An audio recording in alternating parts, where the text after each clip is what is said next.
Using Emergency SOS on your iPhone is fast and easy. I'll walk you through the steps, but first, hit the subscribe button down below. It really helps me out.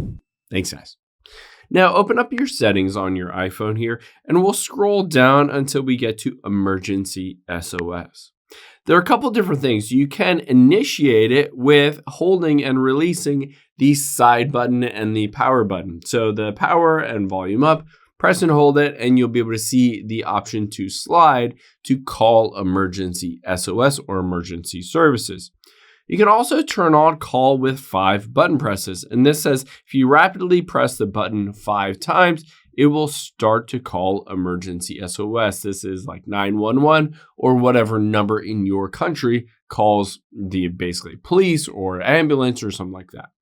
So you can choose to turn on call quietly if you don't necessarily want it to announce that it's going to call. And you can automatically have it call after a severe crash. So your iPhone can detect if you have a severe crash where you might be injured or the other person in the car might be injured, and it will automatically call 911 and notify them that you've been in a severe crash. Now, at the very bottom, you can also try the demo for SOS Satellite. Basically, this is a satellite connection, and it will allow you to make calls even if you don't have good signal. If it's an emergency, it'll essentially connect your iPhone to a satellite to make that call, to call for help wherever you are, and you're good to go.